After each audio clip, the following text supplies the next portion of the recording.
Ninina natao amena ny fanomezana ny teti-bolam-panjakana sy mpantsina no laniana teny anivon'ny anteny mera-pirenena raha ny ady-hevitra momba ny fandaniana ladinika androany. Etsakilany nangataka ny anemorana ny fandaniana lalàna amin'ny feny vondrom-bahoaka paritra itsinjara-pahefana ny solon-tena ny governemanta tonga nanatrika ny fivorian'ny solombam-bahoaka androany. Tsy manaky izany ny vondrona politika malagasy miara-miainga teny Tsimbazaza ary nilaza fa samy tsy manara-dalàna na ny governemanta na ny anteny mera-pirenena. Ny vola ampiasain'ny ministera ny taozava-baventy sy ny fampandrosoana ny sehatra tsy miankina ireriny na ahitana fienana eo amin'ny teti-bolam-panjakana. Ahina amparofo ny sehatra ny fampiroboroboana ny asa izao raha ny hevitra ny mpahay-toe-karena iray androany. Fa eo ihany koa ny tsy fahaizan'ny mpanolo-tsaina avy eo anivon'ny governemanta. Grevy mpianatra nanao fanambarana androany ny teo anivon'ny zandarmaria pirenena malagasy fa nisy olona voakarama nanao ireny fihetsiketsehana ireny. Raha nisy ision-dresaka, misy olona miketriketrika fihetsiketsehana vaovao indray raha mpitso mampitandrina ny anivon'ny zandarmaria pirenena manoloana izany. Any ivelany, 4,000 Israel tafika fiandry na rezervista indray no anatevina ny tafika Israelianina. Tapaka izany nandritra ny fivorian'ny kabinetra misahana ny fandriampahalemana Israeliana io maraina io. Sekolin'ny firenena mikambana ihany koa no lasibatra atao avaratra Gaza, tsy lavitra ilay toeram-pivavahana nokendren'ny fiaramanidina mpiady Israelianina. Vokany, 5,000 Palestiniana naratra mafy sy vily tao Jabalia miisa 3,000 no nialaka tao amin'ity sekoly ity. Miandindin'izay avy hatrany.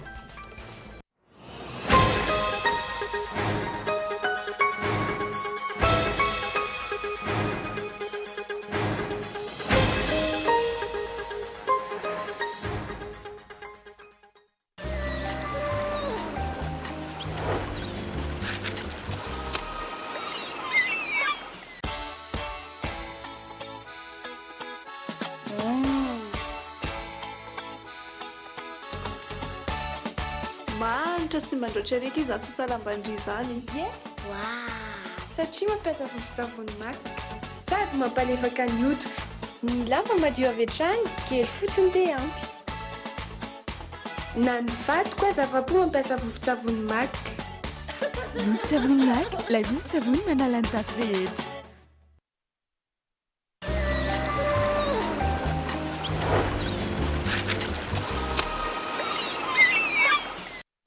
Miraba tompoko kilasy tompoko vavy manasanao anaraka an'izao fampahalalam-baovao izao hatramin'ny farany. Vaovao politika avy hatrany no anomboantsika n'izao fampahalalam-baovao izao. Laha ny tena anivon'ny anteny mera-pirenena androany ny lahadinika mandritra ny fivoriana tsy ara-potoana ny solombavam-bahoaka lara-pahamena ny teti-bolam-panjakana sy mpantsina. Etsy ankilany nangataka ny teo anivon'ny governemanta mba hanalana ny lalàna amin'ny feny vondrom-bahoaka paritra itsinjara-pahefana ara-piarahana ny fandiniana izay miaraka amin'ny lalàna fehizoro. Sy nanaiky izany kosa ny avy eo amin'ny VPM malagasy miara-miainga tonga teny an-toerana. Fanadidina raha antsika amin'ny Nandriana Rajanson.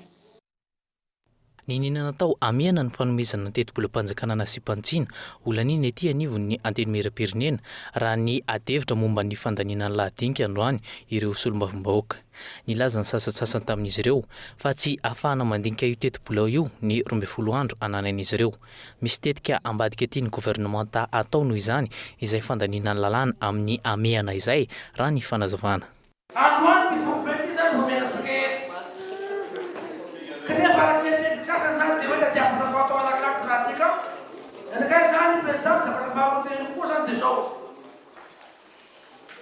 Resaka mera ty lalàna mera ty potoko natao anakilaky koa magnapiteny sobe manasay zany zao.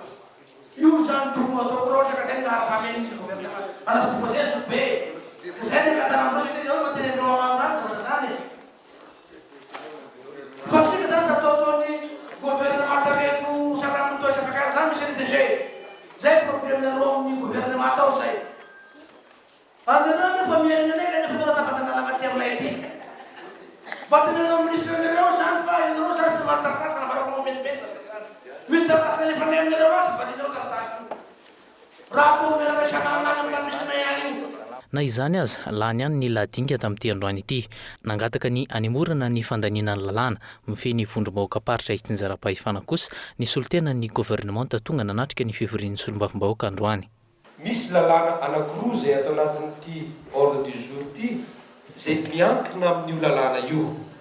Ireto avy zany ao amin'ny lalàna fahaenina projet de loi relatif à l'organisation aux compétences et ressources des collectivités territoriales décentralisées. Ny lalàna koa volavolalalàna ao amin'ny larana fahavalo mikasika ny projet de loi relative à la représentation de l'État.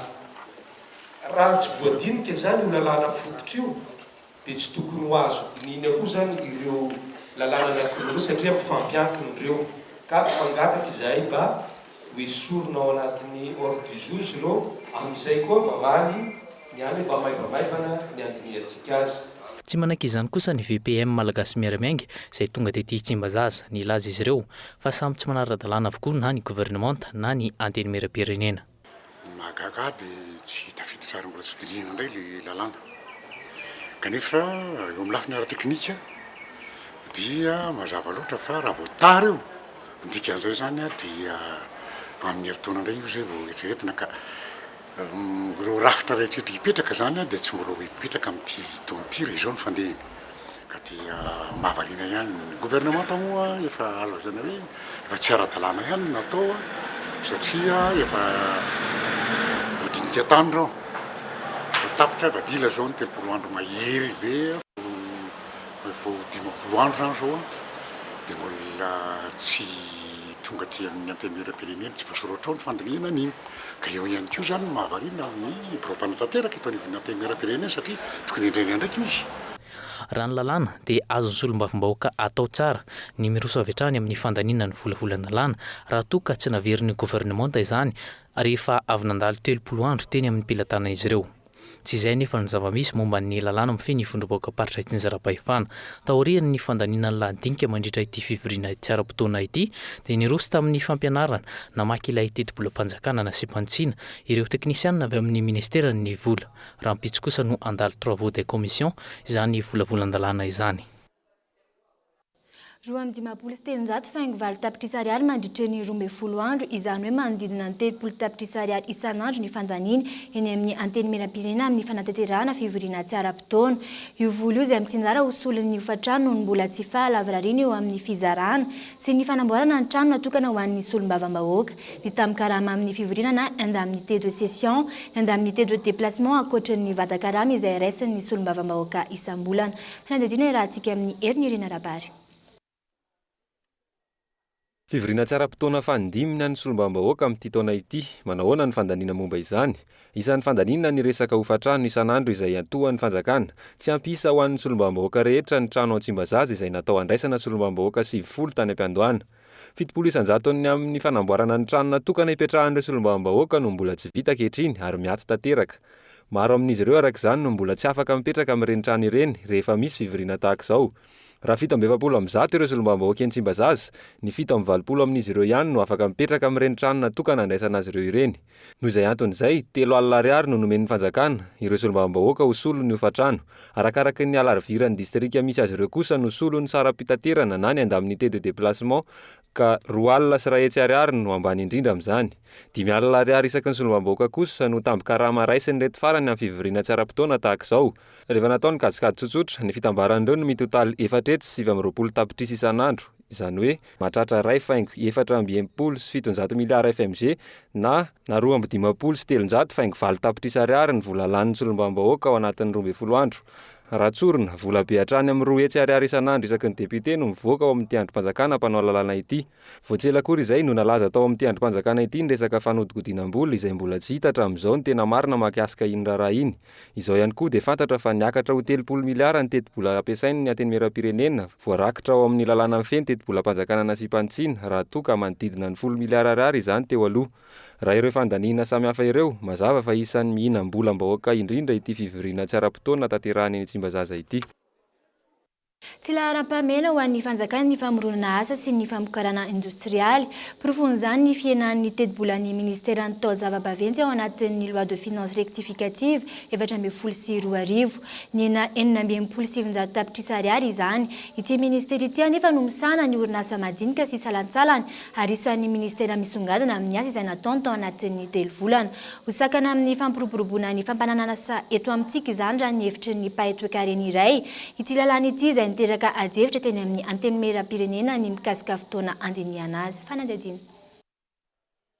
Raha ny tao amin'ny lalàna amin'ny feny teti-bolam-panjakana dia saika nahitana fiakarana avokoa ny teti-bola nampiasainy ireo ministera fa indrindra ireo akaiky any Ambosiroatra. Tafiditra ao anatin'izany ny ministeran'ny fitantanam-bola sy ny teti-bola izay nahitana fiakarana 4.3 miliara ariary. Ny ministeran'ny atitany sy ny fijanjara-pahefana nitombo 20 miliara ariary. Ny ministeran'ny taozavavety sy ny fampandrosoana ny sehatra tsy miankina irery kosa no nahitana fienany eo amin'ny teti-bola ampiasainy. Ahina aparofy ny sehatry ny fampiroboroboana ny asa izao raha nihevitry ny paitoekarena iray. Andro lasa teo, nilaza ihany koa ny Prime Ministra fa niakarany niarikarena faobe ho 700 no tratra amin'ity taona ity. Raha ny voarakitra ao amin'ity lalàna fanitsiana ny teti-bolam-panjakana ity anefa 700 ihany no tratra. Tsy fahaizan'ny mpanolontsaina avy ao anivon'ny gouvernemanta no anton'izao tsy fifanojona izao raha nambaran'ity paitoekarena ity hatrany. Ny olona manko ny manodidina ny primature ohatra ny tao BDPL le aventurier izay fahita ny asa nataony tany aloha. Dia zareo zany mamoakamoaka ataontsika hoe salanisa tsy voahevitra hoe tsy misy akory étude anakely aza fa hoe 7% fa nga izy io resaka magie ka le izy rehefa jerevana zany amin'ny ankapobeny voafehy tsara ve ndreo lasa économique eto Madagasikara taorianan'le crise mametraka fanontaniana par rapport amin'ny hoe tsy mitovy zany ny salanisa avoaka amin'ny mpitondra ankehitriny. Niteraka resabe teny anivon'ny antenimieram-pirenena ity lalàna feny teti-bolam-panjakana ity io maraina io. Mangataka fotoana lavalava kokoa ireo solombam-bahoaka ahafahana mandinika amin'ny atsipiriany izay voarakitra ao. Efipetsin'ny gouvernemanta sy kajy politika ny voaveran'izy ireo izao fanaovana terivemanta amin'ny fandaniana lalàna izao. Fafanahiny atao izany mba ahafahana bousculentsika dia amin'izay fotoana izay sy manana fotoana sika andinihana tsara an'izany lalàna mikasiky teti-bolam-panjakana zany. Tsy alohan'ny président mifanao sara amin'io mialatsy. Tsy mamaly anao zany fa manao zao hoe lara-pahamena daholo matao ekretia ary faharoan'izay zany hoe tsy hinana bolontsika ekeko zay. Ahoana moa président raha tena hoe mena fotoana malaky tokoa sika tsisy fotoana hipetrapetrasika zany eto na io de finance fotsiny zany dinitsika. Tato anatin'ny 10 taona izao saika nahazo vahana tamin'ny tsena anatiny teto amintsika ireo mpandraharaha vahiny. Atody miadam-bambato hatrany ny mpandraharaha malagasy noho ny tsy fahampiany eo amin'ny enti-manana. Isan'ny vina nataon'ny filoham-pirenena nefa ny ampiroboroboana ireo mpandraharaha malagasy eo amin'ny sehatra tsy miankina. Andrasana ny fanatanterahana izany. Skatra ny fambagan'ny solombavambahoaka androany akoatra ireo tara voatongo maro ireo mpanao tsitipatra ny Tsimbazaza nefa ny karama mitomboka ihany. Andrevepetra ny filohan'ny antenimieram-pirenena manomboka eto momba ireo solombavambahoaka manao tsitipatra mandritry ny fivoriana. Akoatra ny tsy fahatongavana nisongadina hatramin'izay ihany koa ny fahatarana. Tsy nisy ny fepetra noraisina dia voarakitra ao anatin'ny fitsipika anatiny na règlement intérieur azy izany. Fanadadiana raha antsika amin'ny Nandrianina Rajanson. Amin'ny folory eto amin'ny antenimieram-pirenena, efitrano tsy misy solombavambahoaka no tazana tetỳ an-toerana. 30 minitra aty aoriana vao tonga tetỳ an-toerana ny filohan'ny antenimieram-pirenena hiatrika ny fivoriana. Sy solombavambahoaka miisa 7 amin'ireo 770 no tonga namonjy ny fivoriana androany rehefa tonga avokoa ireo tara. Efa nisy hatramin'izay nalany azy ireo ny fitsipika amin'ny feny solombavambahoaka. Mandritra ny fivoriana, misy ny fiantsona anarana. Aorian'izay dia manao taratasy manamarina ny fahatongavana izay tara. Tsy misy lanjany anefa izany taratasy izany hatramin'izay raha ny fanazavana azo. Eo ihany koa ireo mpanao tsitipahatra. Taitra tamin'ny torimasony noho izany ireo solombavambahoaka nanatrika fivoriana hatramin'izay. Rehefa dinina le fahatongava solombavambahoaka ato 770 solombavambahoaka voafito teto Madagasikara. Tena zavatra mampalahelo fiainam-pirenena jerena ary tsika zao olo fidirim-bahoaka tokisan'ny bahoaka. Zavatra mampalahelo ohatra zay tonga ato ihany tonga fa tsy tonga dia tsy fantatra.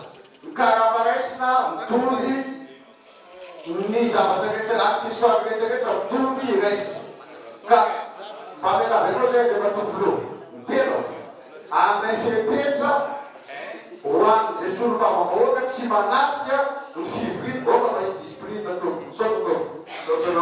solombavambahoaka.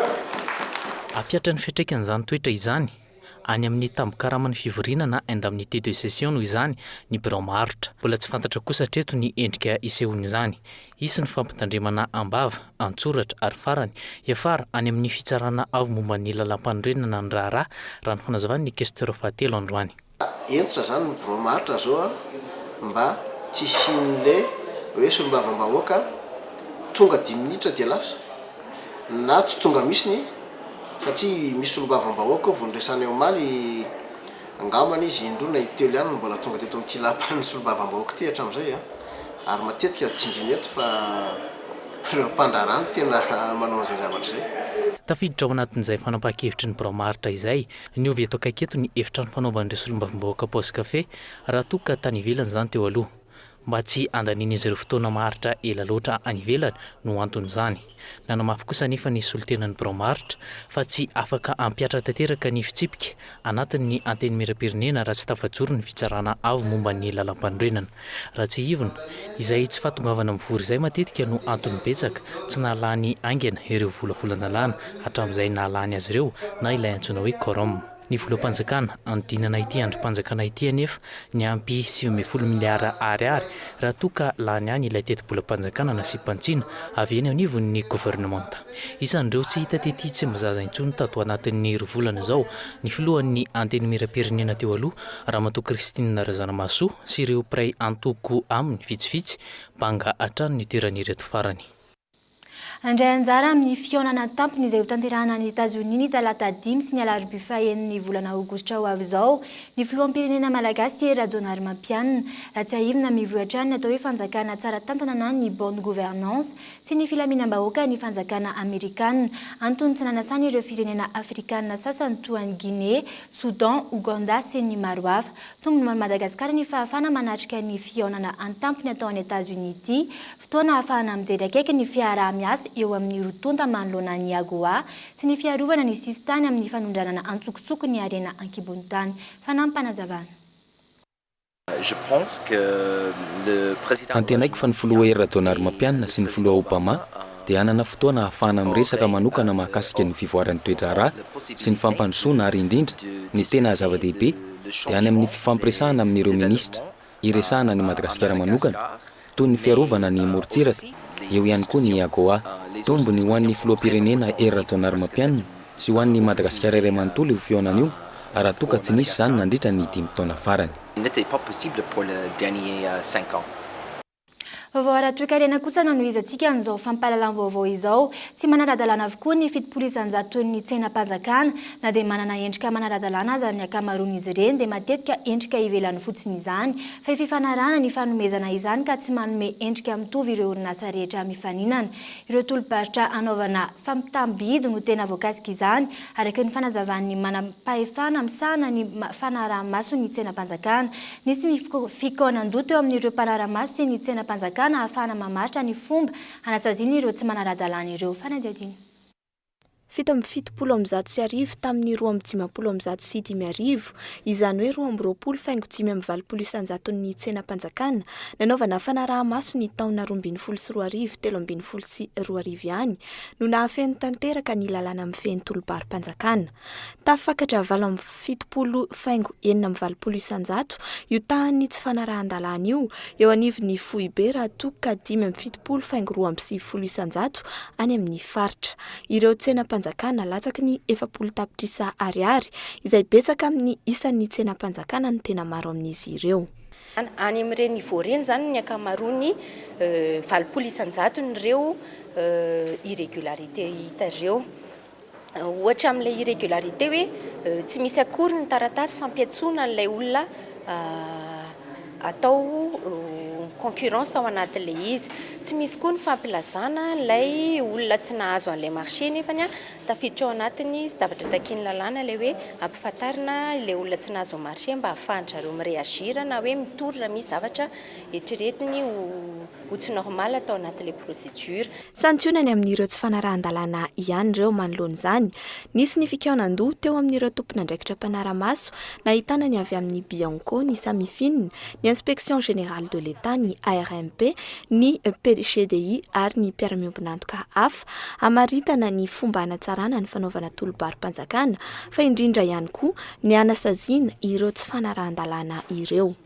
Fa raha ny code d'éthique mikasika ny marché public dia misy mihitsy voalaza ao mihitsy hoe izay olona tsy manara-dalàna mandraikitra ny passation de marché tsy manara-dalàna na io PRMP na io les prestataires zany hoe le mpividy rehefa tsy manara-dalàna dia misy sanction pénale azo ampiarina aminy. Zay zany voasoratra any amin'ny lalàna amin'izao fotoana. Teo aloha ny autorité contractante na ilay manao ny tolobarotra tompon'ny tsenam-panjakana no niarany ny fanaraha-maso.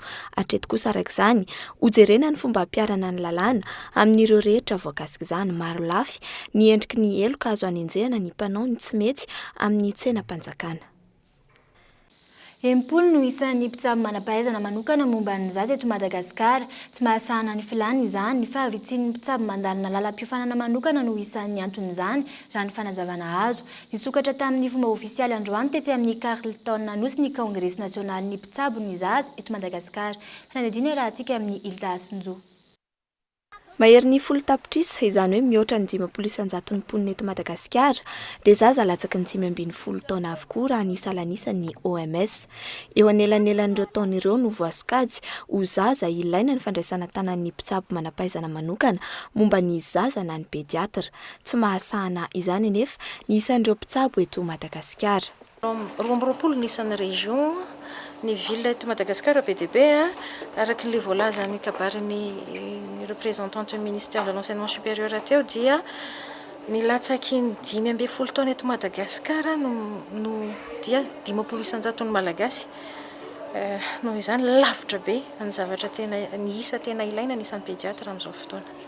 Ny fampiofanana no isan'ny lesoka eto amintsika mahatonga io isa io ho ambany dia ambany. Efa misy kosa nefa niezaka ataon'ny Universitén'i Madagasikara amin'ny fampinapariahana ireo toeram-piofanana anarenana izany. Raha toko hoe ny spécialiste mivoaka amin'ny faculté de médecine zao amin'ny concours d'internat izany hoe ireo anao spécialiste dia eo amin'ny 50 isa-taona eo. Dia eritrereto amin'izany hoe izany hoe masahana Madagasikara fa ny zavatra mahafinaritra amin'izao fotoana izao dia efa miparitaka eran'ny Madagasikara koa any amin'ilay hoe département na faculté de médecine any province ny fiofanana dokotera tsy ho ela izany dia any province koa misy fiofanana ary misy spécialiste miofana amin'ireny province ireny dia mino izay fa ipatitaka eran'ny Madagasikara amin'izay ny spécialiste. Mbola niaretina pazony zaza mena vava no antony mahatonga ny fahafatesana betsaka indrindra amin'ny zaza eto Madagasikara. Tafiditra ao anatin'izany ny areti-pivalanana, ny aretin'ny taovam-pisefona ny tazomoka amin'ny faritra sasany.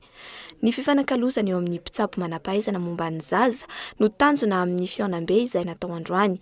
Fifanakalozana izay iverina anatsara ny fandraisana tanana ny zaza amin'ny fitsaboana. Fanondranana sokatra azo sarobidy mifanesy loatra ny fanondranana arena kibony tany eto Madagasikara. Entina mehezana izany indrindra paikady vaovao indray no entin'ny AVG na ny Alliance Voargasy amboaka saritany mikasika ny fanondranana tsy ara-dalàna ny arena eto Madagasikara izy ireo ny 7 aogositra ho avy izao. Fiaraha-miasa amin'ny Universitén'i Michigan State. Fanadidina. 203 metatra toratelo no andramena voageja teto Madagasikara.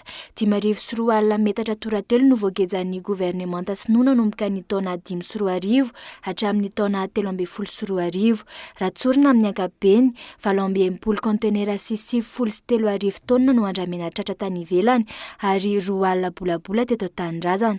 Tsy ambakan'izany ihany koa ny resaka fanondrarana sokatra toy ilay voaingana na hatratrarana sokatra 20 tany La Réunion sy ny Valvalise tany Comore. Manamafy izany eo anivon'ny AVG ka misokady izany ho crime environnemental. Le crime environnemental resahanay eto dia le resaka fanondrana tsara dalàna ny sabidy, ny resaka sokatra ary ny resaka fitrandrana tsara dalàna ny volamena ny anaty valan-javaboary. Manoloan'izany indrindra isan'ny famoahana saritany iray entina hanatsarana ny fanaraha-maso an'ireny fanondranana arena kibony tany tsara dalàna ireny. Fiaraha-miasan'ny AVG sy ny Universitén'i Michigan any États-Unis ireto fariny izay izarany traikefan'izy ireo amin'ny AVG. Zao zany izy zareo dia ny efa lasa lavitra amin'ny resaka criminal justice amin'ny resaka biodiversité izany hoe le fandikan-dalàna amin'ny resaka tontolo iainana zany dia zareo anome anay fahalalana ary koa fitaovana ahafahanay manatsara kokoa ny fanaraha-maso izay andraikitry ny firaisamoam-pirenena ohatranay andreny fitrandrahana tsara dalàna sy fanondranana tsara dalàna ireny dia anisan'ireny fahaiza-manao ireny zany ny resaka cartographie-ny resaka crime le fanondrana tsara dalàna zany fa fanaovana ohatrany hoe sary tany mba hanatsarana kokoa ny fanaraha-maso dia io ny fahaizan'ny olona eny fotony no avondrona misy ataontsika hoe méthodologie scientifique fanaovandraro an'izany no avondrona dia ahafana mamoaka an'ireny karazana saritany ireny mba natsarana ny fanaramaso. Saritany ahitana ny lalan'ny fanondranana, ny campement, ny rano izy io izay ho vita ny fitogositra ho avy izao. Soanirany vongo kosa no toerana alehan'izy ireo voalohany noho ny mbola fisiany ny fanapahana bois de rose ny atoerana ankehitriny. Mamofopofona korotana azakirevina fidinana an-dalambe sy hetsika politika ve ny raharam-pirenena ankehitriny. Taorian'ireo fihetsiketsehana nataon'ny mpianatry ny oniversite teny Akanto sy Votovorona no fanambarana androany ny teo anivon'ny zandarmaria pirenena malagasy. Nambara izy ireo fa nisy olona voakarama nanao ireny fihetsiketsehana ireny. Etsekilan'izay misy ihany koa ny filazana fa misy olona miketriketrika fanakorotanana sy fihetsiketsehana vaovao indray raha ampitso. Tsy izy ny fifandeferana rehefa manotoina ny filaminam-bahoaka raha ny fanazavana azo. Fanadihadina. Eo ampiandrasana valin'ny fangatahan'izy ireo amin'ny gouvernemanta malagasy ireo mpianatra eny amin'ny oniversite. Fangatahana izay tsy aivina fa fampiakarana ny vatim-pianarana sy ny fepetra raisina manoloana fampiarana andrafitra LMD. Fihetsiketsehana maro no nanehoan'izy ireo izany. Nanao fanambarana kosa ary ny teo anivon'ny zandarmaria pirenena androany manoloana ireny tranga ireny. Ny raha tsika nahita tamin'ny sary izay nalainareo na ny feo izay nalainareo fa misy mihitsy ny olona mba tsy tenenako hoe mpianatra angamba ny opefy ka nitarika reny fanomban-javatra reny teny manodidina nakatso. Zavatra fantatra zany tao reny fihetsiketsehana reny dia misy mihitsy ny voakarama. Rehefa misy moa ny voakarama dia misy ny mpamatsy vola andreny fihetsiketsehana ireny. Tiako tena amin'izay dia misy zany tao ambadika ny fihetsiketsehana iny misy ny récupération moa zay ny azo ilazana azy ataon'olona zany. Isasoko aziny io, mety misy mpanao politika io, mety misy olona tsotra io, na mety misy olona voatsematsembana amin'ity fitondrana ity dia miezaka no an'izay fanakorotanana zay. Arak'izany, ambadika politika ary ve no antony ireny fihetsiketsehana mpianatra ireny? Fihetsiketsehan'izy saika nanerana amin'ny Madagasikara. Raha fanazavana azo sy nanivon'ny zandarmaria pirenena, ahina tsy hijanona hatreo izany resaka fihetsiketseham-bahoaka izany. Misy olona miketrika hetsika indray ary raha ampitso no eritreretin'izy ireo anatanterahana izany. Mampitandrina kosa ny eo anivon'ny zandarmaria pirenena manoloana izany. Eto zay dia mbola mamerina hatrany. Ao anatin'ny fitondrana voafito tao anatin'ny demokrasia tsika. Ary ao anatin'ny fitondrana zay andrino toa filohan'ny republika dia manafatrafatra hatrany fa tany-tandalany Madagasikara. Ary ao anatin'ny demokrasia dia manaraka izay tany-tandalana zay. Tany-tandalana dia milaza fa ny fihetsiketsehana an-dalambe na famorian'olona kalamanjana dia tsy azo atao mihitsy raha tsy misy ny fahazoan-dalana avy amin'ny manam-pahefana mahefa. Ary eto Antananarivo moa zany dia ny préfet de police koa izay ataon'ny fitandronan'ny filaminana dia lotota zany izay tarininy lehibe ny moregina lamanga olo dia tsy anaiky velively an'izany fiaropefy zany. Fa raha fa tsisy ny fanomezan-dalana dia tsy maintsy sakanana ary tsy maintsy ravana. Rehefa zohina fanazavana nentin'ny zandarmaria pirenena androany dia azo tombanana fa misy ifandraisany amin'ny raharaha politika eto an-toerana ankehitriny ireo voalaza fa fikonkononana fanakorotanana ireo. Nanomboka ny alatsinainy teo ny tombony isan'ny mpitandro filaminana miasa eto andrenivohitra, isan'ny toerana ambenana manokana, Analakely sy Anosy. Olona 7 no maty mahery ny 20 naratra mafy vokatry ny lozam-pifamoivoizana nitranga tamin'ny lalam-pirenena fahaenina 12 kilometatra miala ny Befotaka ho Malariva. Manoloana io tranga io efa andefa iraka tany an-toerana ny ministry ny fitanterana Andriantina Ulrich. Efa noraisan-tanana ihany koa ireo maratra ireo raha ny fanazavany. Nanao antsoavy amin'ireo mpitatitra ny tokony hanajana ny lalàna amin'ny feno fifamoivoizana, isan'izany ny fitondrana mpamily mpanampy ho an'ireo mpitatitra mandeha lalandavitra. Vaovao amin'ny fampianarana kosa indray no izantsika an'izao fampahalalam-baovao izao.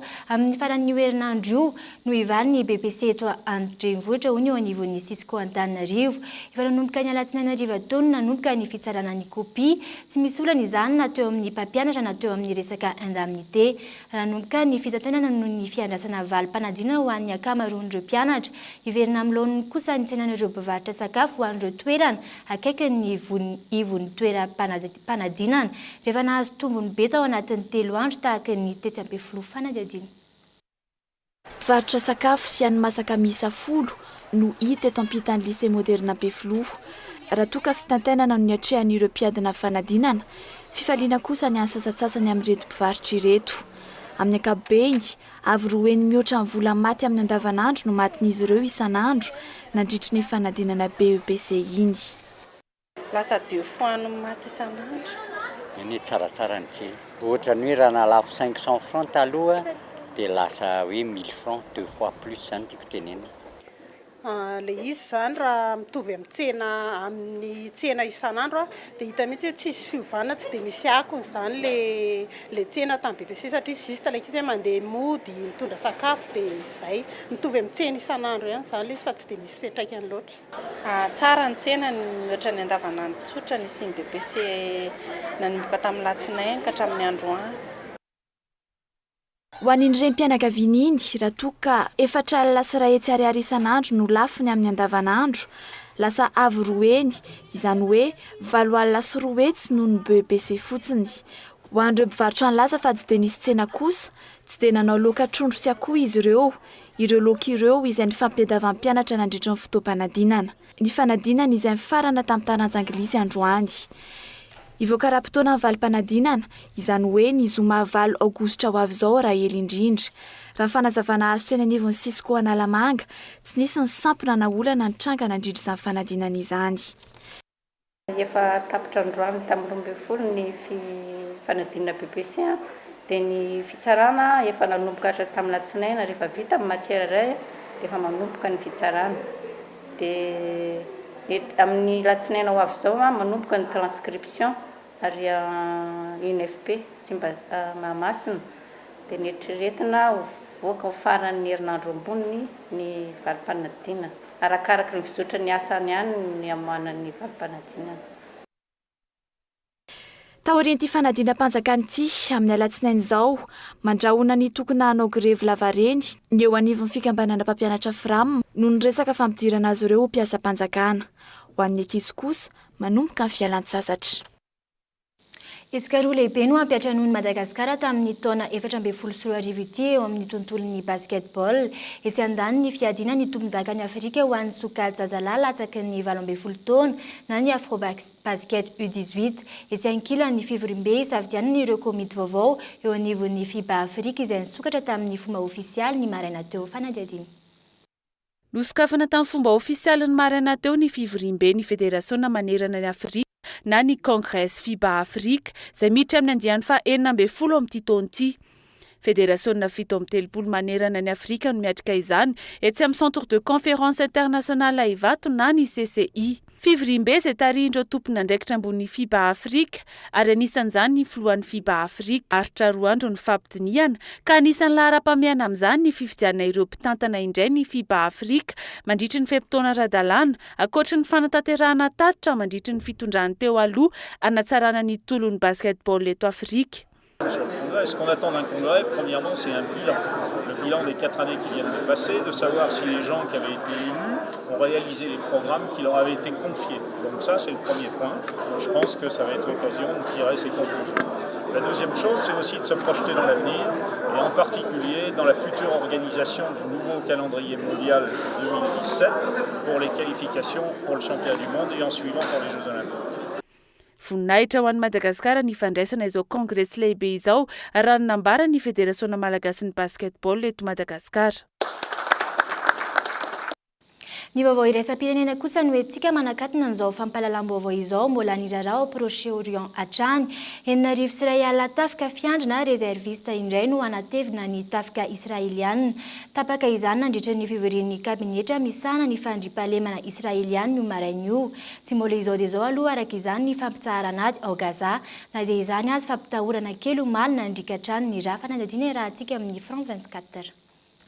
Andro fa 4 ny fifandonana eo amin'ny tafika israeliana sy ny Hamas tsy mitsahatra ny fandarofana bomba. Tafakatra 80 sy 309 ny palestiniana maty raha toa ka 750 ho an'ny israeliana. Io maraina io, sekoly ny ONU indray no lasibatra tao avaratry ny bande de Gaza. Tsy lavitra ilay toeram-pivavahana no kendreny ny fiaramanidina mpiady israeliana. Vokany, 12 ny palestiniana naratra mafy. Sivily tao Jabalia miisa 3,000 no nialoka tao amin'ity sekoly ity. Nampatsiahy ny zavan-tranga omaly izay sekoly hatrany no lasibatra. Nanameloka izao fanafiana izao ny sekretera jeneraly ny ONU Ban Ki-moon.